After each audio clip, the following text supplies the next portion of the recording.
Non vegetarian बहू। आपने कई बार देखा होगा कि अरेंज मैरिज के बाद लड़कियों को कई सारी चीज़ों को बदलना पड़ता है, जैसे उनका पहनावा, उनका उठना बैठना, यहाँ तक कि खाना भी। यशिता के साथ भी कुछ ऐसा ही हो रहा था। उसे शादी के बाद पता चला कि उसके ससुराल में नॉनवेज नहीं खाया जाता।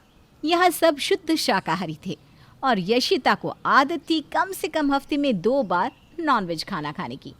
उसने 2-3 महीने तो जैसे तैसे काट लिए, पर अब उससे रहा नहीं जा रहा था। सुनिए जी, आप बस बहुत हो गया, इस तरह तो मैं मर ही जाऊंगी। अरे क्या हुआ? ऐसा तो क्या हो गया जो तुम्हारे मरने की नौबत आ जाएगी? आपने मुझे पहले क्यों नहीं बताया कि आपके घर में नॉनवेज नहीं खाते? तुमने पहले पूछा क्यों नहीं? और ना ही तुमने मुझे बताया कि तुम नॉनवेज खाती हो। अब इसमें भी मेरी गलती है? अरे मैं कहाँ तुम्हारी गलती निकाल रहा हूँ, पर तुम अब ये बातें क्यों निकाल कर बैठ गई? क्या हुआ? मैंने ये 2-3 महीने तो कैसे भी करके निकाल लिए, पर अब मुझसे नहीं रहा जाएगा। मुझे नॉनवेज खाना है बस। क्या नॉनवेज खाना है? तुम पागल तो नहीं हो गई? मेरी दादी और पापा सबको पता चल गया ना तो सब लोग हमें घर से निकाल देंगे। तो तुम क्या चाहते हो? मैं भूखी मर जाऊं, तरसती रहूं नॉनवेज खाने के लिए? तुमने 7 वचन दिए थे ना कि मेरा ख्याल रखोगे, मुझे किसी भी चीज़ की कमी नहीं होने दोगे। तो अब क्या हो गया फिर? अब करो मेरे अरमान पूरे। ठीक है, समझ गया मैं।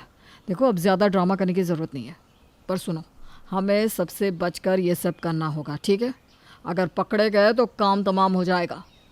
गोपाल ने यशिता से वादा तो कर दिया कि वो उसके लिए नॉनवेज ले आएगा, पर उसे डर भी लग रहा था पकड़े जाने का। इसलिए आज तो वो नॉनवेज अपने ऑफिस के डिब्बे में लाया था।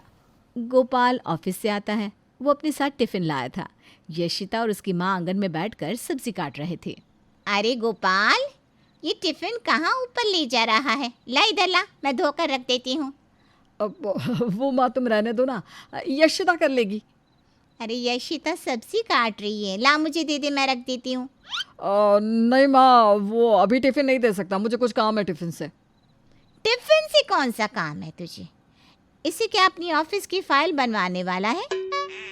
नहीं माँ, वो मैंने टिफ़िन पूरा खाया नहीं ना, इसलिए मैं पूरा खाने के बाद आपको देता हूँ टिफ़िन।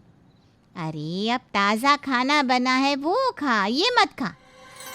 नहीं माँ, खाना बर्बाद थोड़ी ना करते हैं।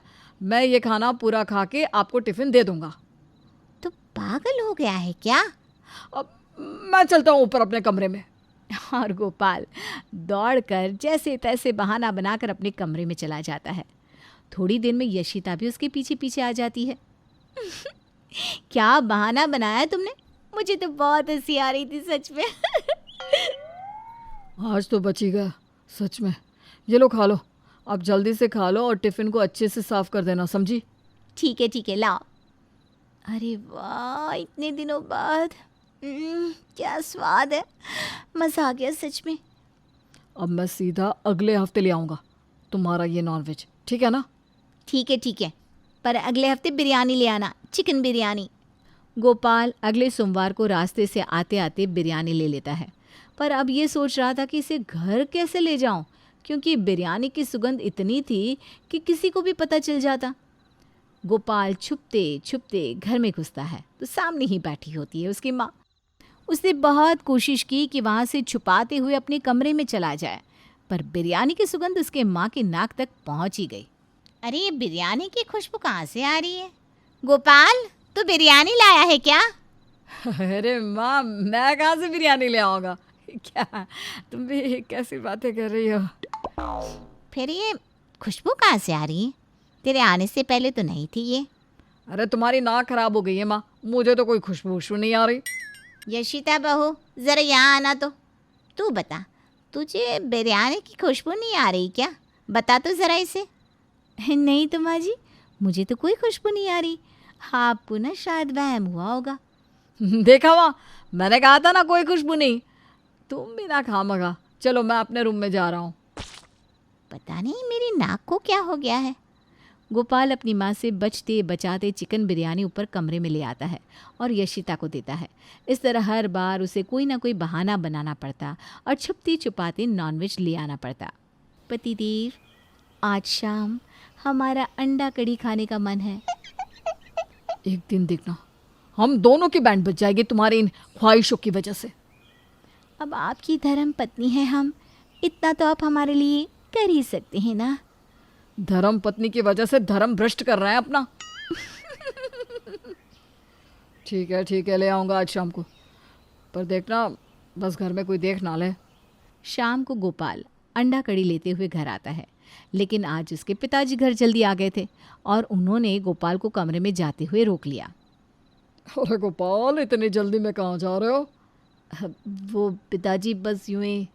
और तुम्हारे हाथ में ये क्या है? वो पिताजी ये तो बस ऐसे ही। इसमें से खुशबू तो बड़ी अच्छी आ रही है, लाओ हमें दिखाओ। अगर पिताजी ने देख लिया तो यहीं ज़मीन में गाड़ देंगे हमें। अब क्या करूं, कैसे रोकूं इन्हें? लाओ हमें दो, हम खोल कर लाते हैं प्लेट में। देखे तो सही क्या है जो इतनी अच्छी खुशबू आ रही है। नहीं माँ, वो बस।